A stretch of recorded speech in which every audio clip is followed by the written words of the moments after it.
chemistry review. First thing we talked about in the chemistry section was states of matter. So what are the 3 states of matter? Solid, liquid, gas. And plasma. This one, it's not on here. Can't really draw a particle diagram for that. What does it mean when it says draw a particle diagram?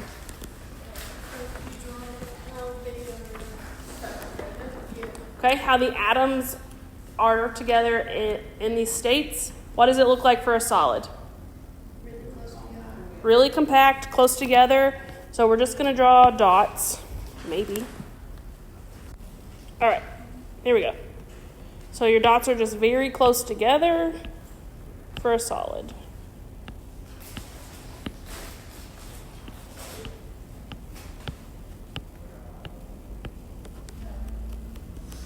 What about for a liquid? Okay, there's space between them, but they're not like super far away.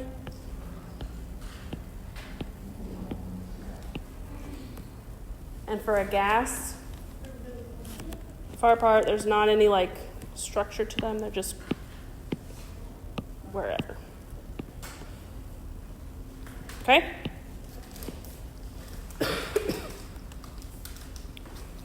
All right, so anytime it says draw a particle diagram, here's what we mean. And then we've got questions related to these. What happens to the particles in each state as temperature increases? Okay? Good. They spread apart because their movement increases.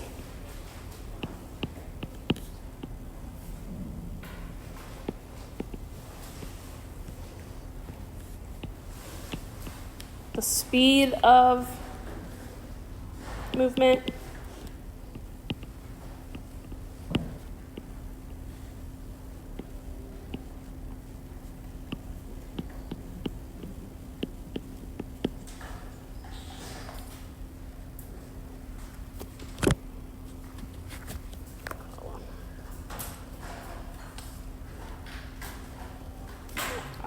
come on.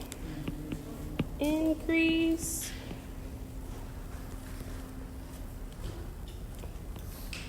What other words did we talk about? So like when we go from a solid to a liquid, as it's getting heated up, what does that solid do? It melts. Solids melt into liquids.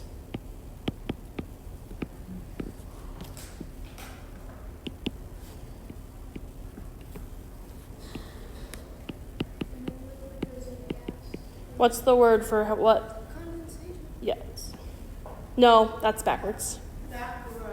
Evaporate. Liquids evaporate into a gas. Vapor.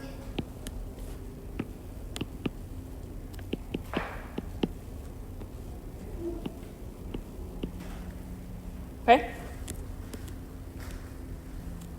Any questions there?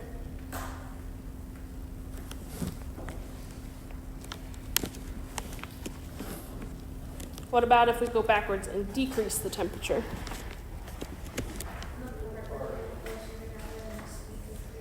Okay, the particles slow down and move closer together.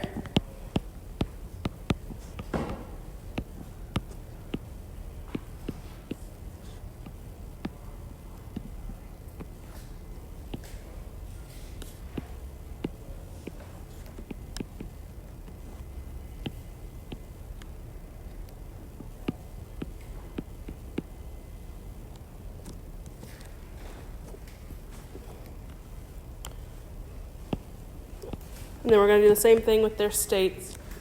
A gas does what? Condensation, they condense.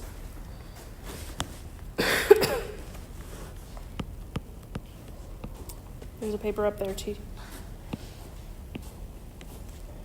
Gas condenses to liquid on this middle table.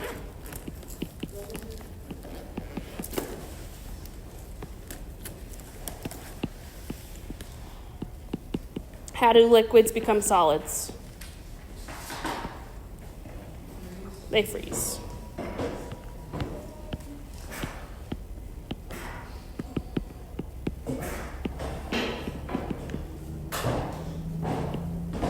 Okay? So as temperature increases, speed increases, energy increases. As temperature decreases, speed and energy also decrease. We go backwards through the matter, the states of matter. What? All right, the next section is about density. What is the formula for density?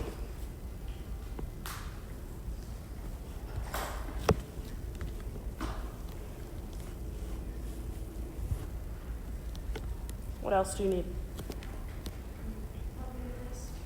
Probably mass and volume. What do you do with mass and volume to find density? Divide them. So density is mass divided by volume. Do you remember what the units usually are? No.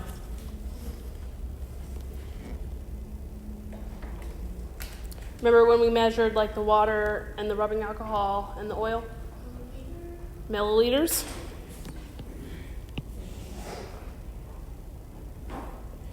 That was actually the volume.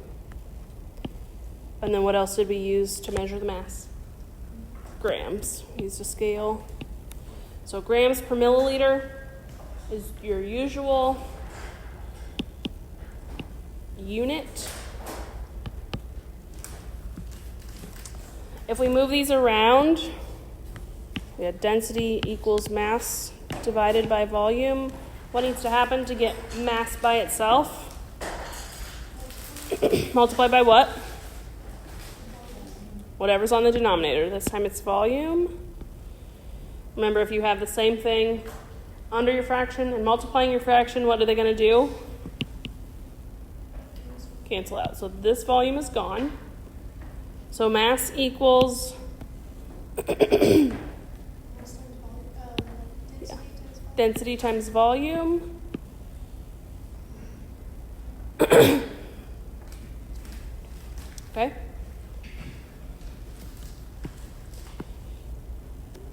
And then we've got same thing, but now we want to get volume by itself. You probably don't have that much room.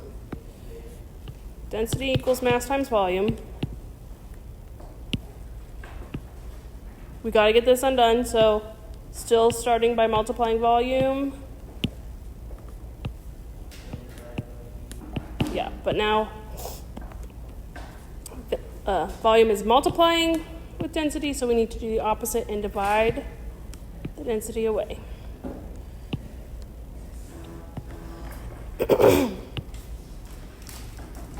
So volume is mass divided by density.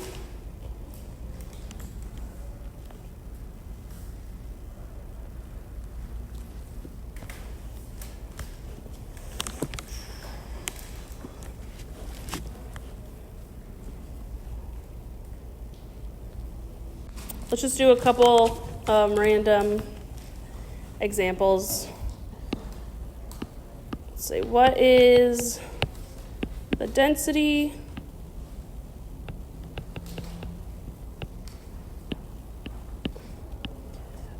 of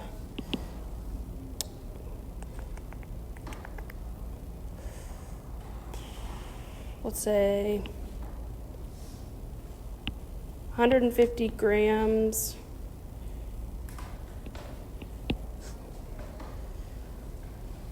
of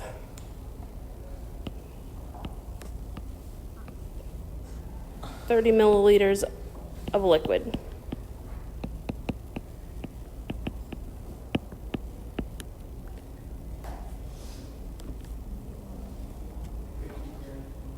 What did you do?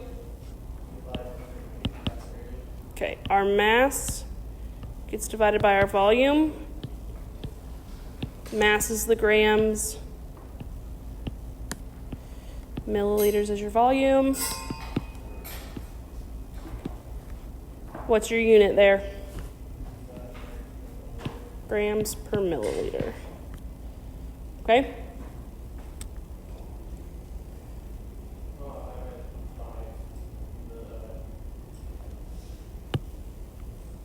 Yeah, those zeros will cancel. Should just be 5.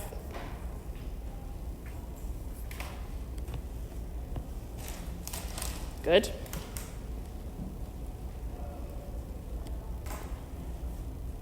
All right.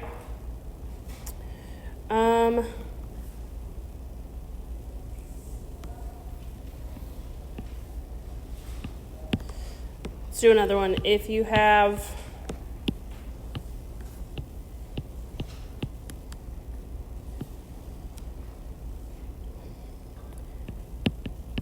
a liquid with a density, put that here, of 45,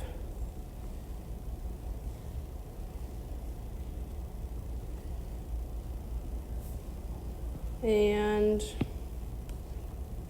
I don't know,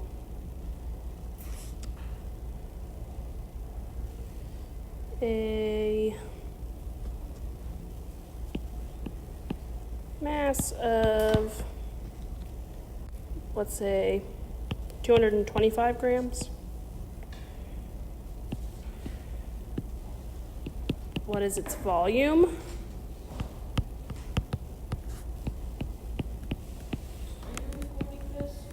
Yes? So no, sometimes you forget, so I'm asking. What are you going to do?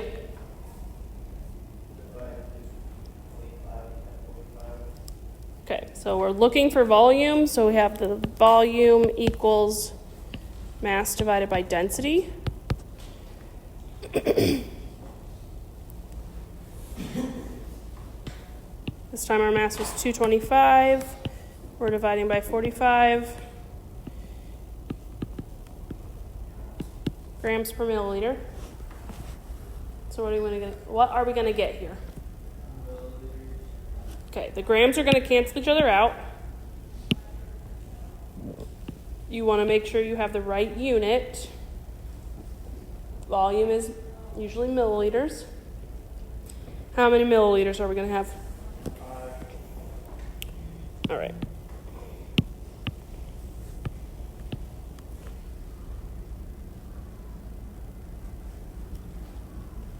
Questions about plugging in and finding mass, volume, or density?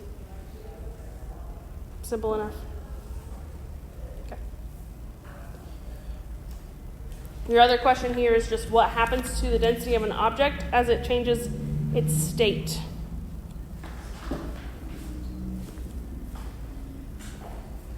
So what happens to the density as a solid goes to a liquid?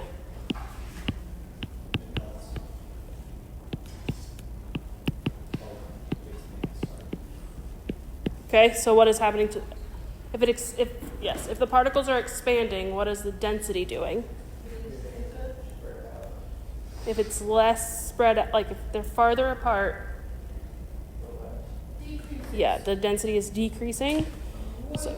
So as you go from a solid to a liquid to a gas, density decreases.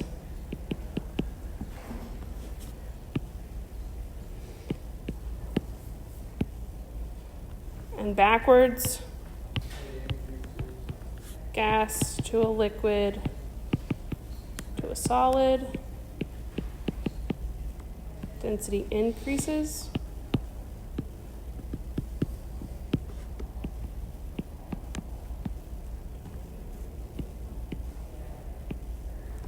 Okay? Any questions about this front page?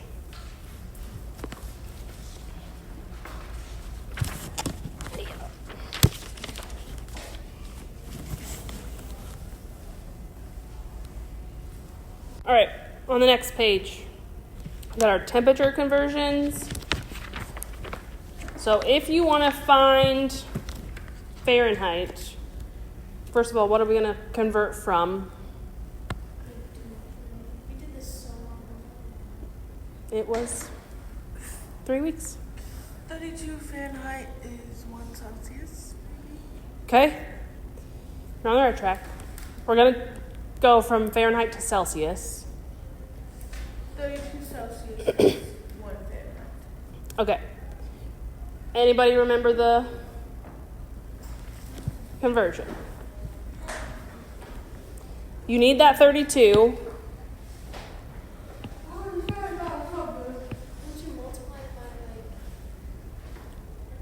Yes. What do we multiply by? like did like 59 or 95? No. So this Celsius to Fahrenheit has fraction. You need to do 9/5 times your Celsius and then add 32. And that's how you did Fahrenheit Yes, from Celsius. from Celsius. So if we do 20 Celsius to Fahrenheit. To be honest. What? What would you say?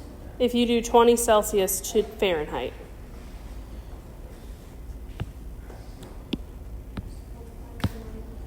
Yep. Do 9/5 times 20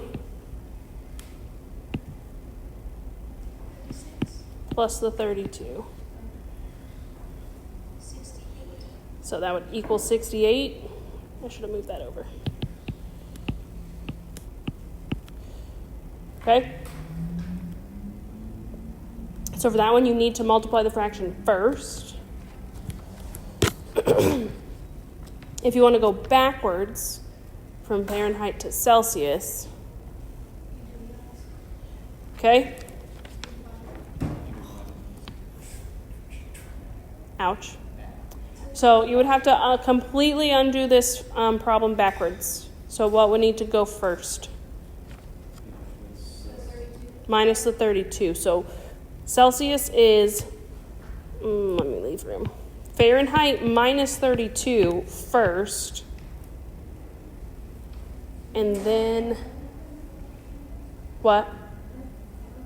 You need to flip the fraction over 2. So it'll be times 5/9.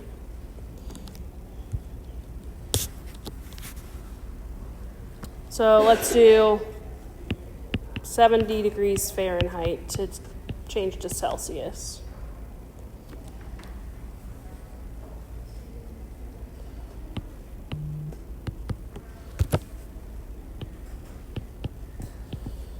So 5/9 goes out of the parentheses. So do you do what's in parentheses first? What? Do you do what's in the parentheses first? What's in the parentheses first? Yeah. So in this parentheses, what are we going to have?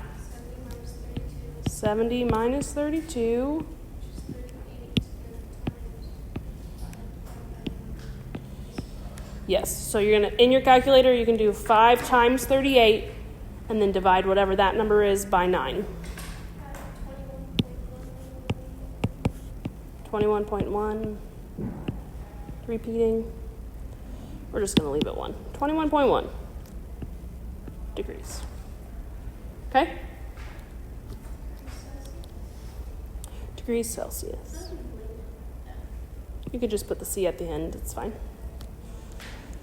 Everybody feel all right about Celsius to Fahrenheit and back and forth?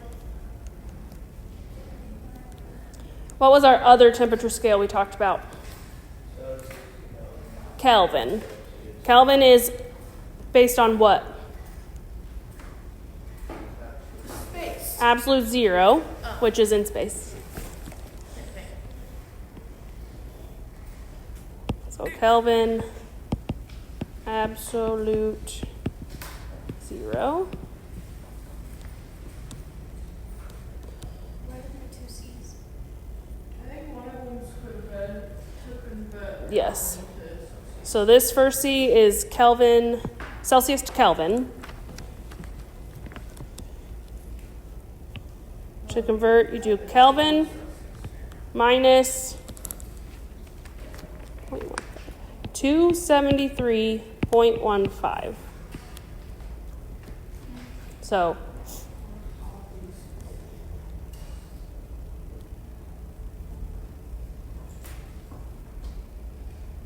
just subtraction for that one. If we want to go backwards, what do you think you need to do? Add it. So Kelvin is Celsius plus 273.15.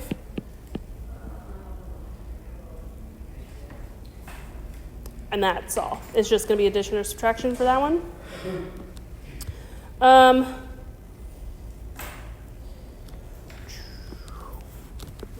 What is the boiling and freezing points in Fahrenheit? 0 and 200. Yeah, well, I think you're thinking of the wrong. Let me pause this. What does water freeze at? 32 degrees.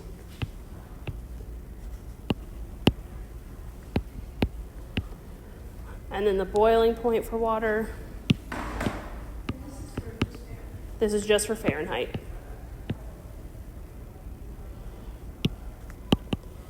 Liam, you were close. 180. 212.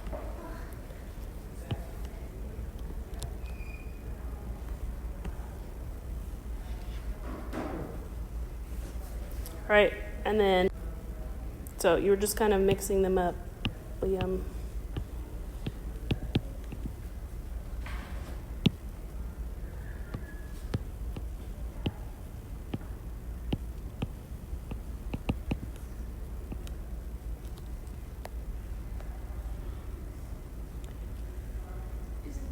So it's just based on like the easy numbers. It's gonna freeze at 0 and boil at 100. Okay? You just need to be able to say like why they, like what they're based on. Kelvin is based on absolute 0. The absolute coldest you can be is absolute 0. There's nothing negative in Kelvin. And that's only, like Liam said, in space or in a laboratory. Questions about temp?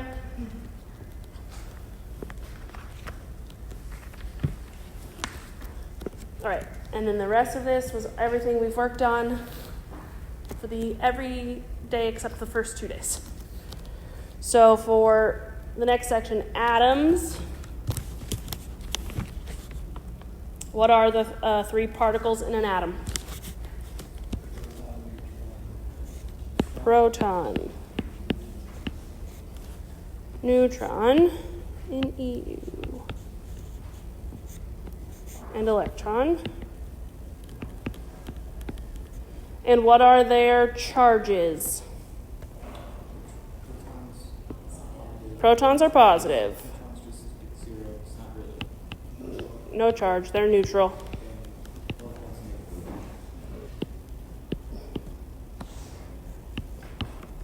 All right. And also below that asks where is each particle located within the atom? So where can you find a proton?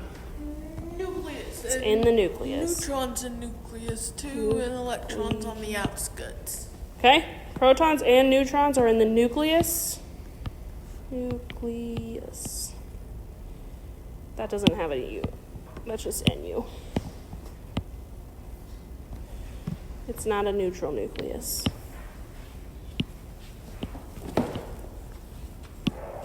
That looks like another N. All right. Besides, like outskirts, okay.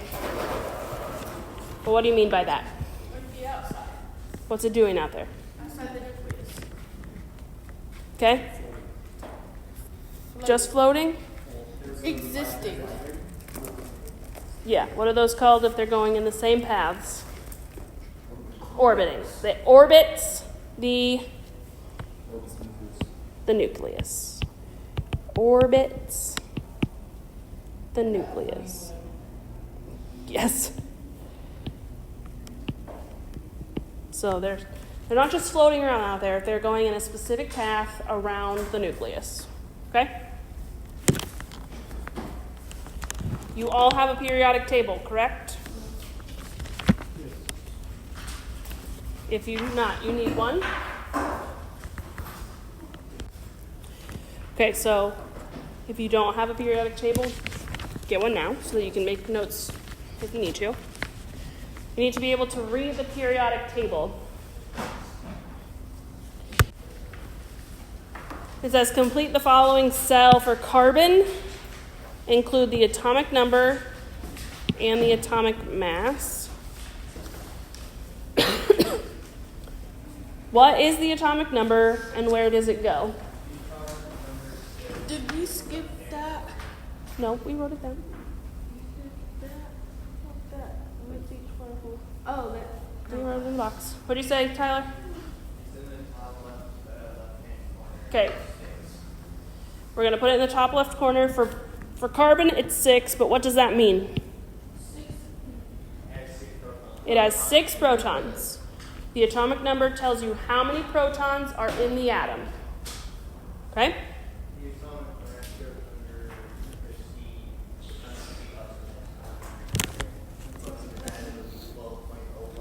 Okay, we're underneath the symbol. This one is 12.011. Remember, the periodic table is an average because isotopes exist. And it's an average of what? How did they get that number?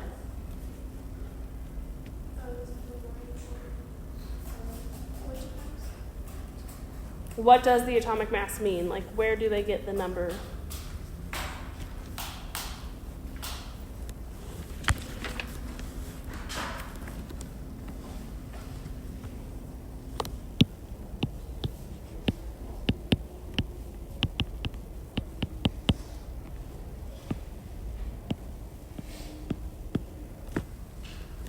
I already said the atomic mass is the number of protons, not the atomic mass. The atomic number is the number of protons, and the mass is what? It is the weight, but how do you find it?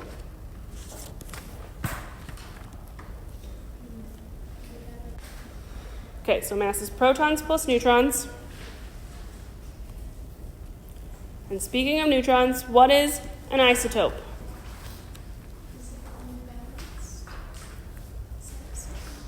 Or is that the thing where, So, like, you're on the right track, but not necessarily unbalanced.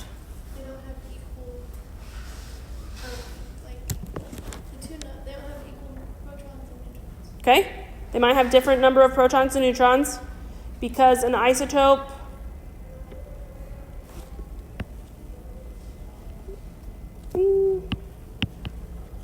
you said, what word did you say? An isotope is an atom There's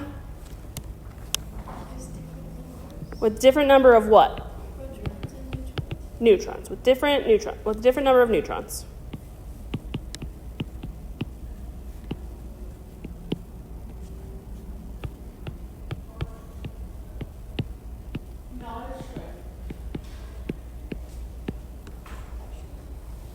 So it's one element, one atom of an element, the same element, but it's going to have a different number of neutrons. So this also says give an example. So what's an example of one isotope? Or one set of isotopes? Just pick an element. I don't care. Hydrogen. So if I have hydrogen 1 and hydrogen 2.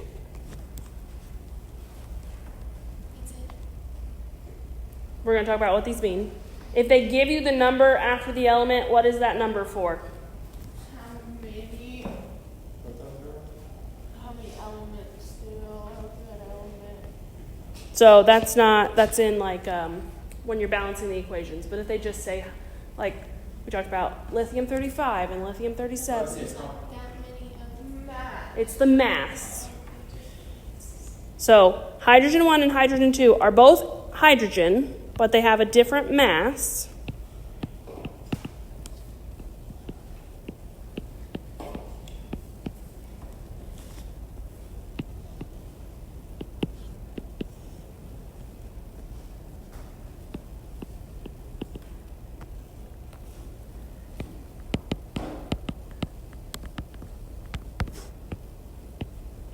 And what part of the atom determines the mass?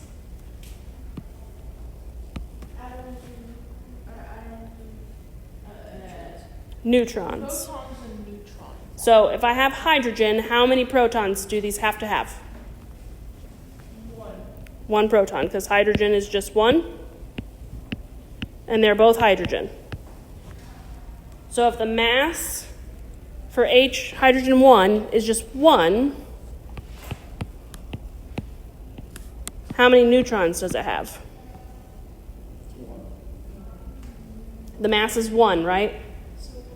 There's one proton, Well, the mass is 1.00. but for hydrogen 1, the mass is 1, because that's what hydrogen 1 means.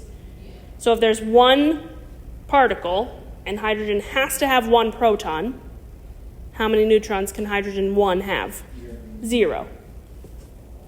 Hydrogen 1 has 0 neutrons.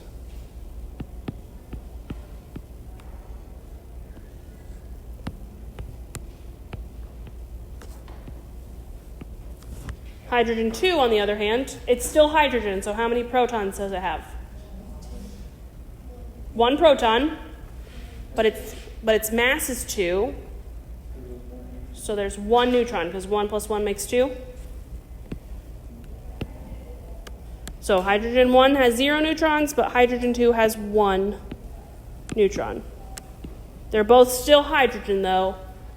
That's the definition of an isotope. Same element, different number of neutrons. so different mass, basically. Yes. Because they have different neutrons, they have a different mass. But they're both still the same element. Okay?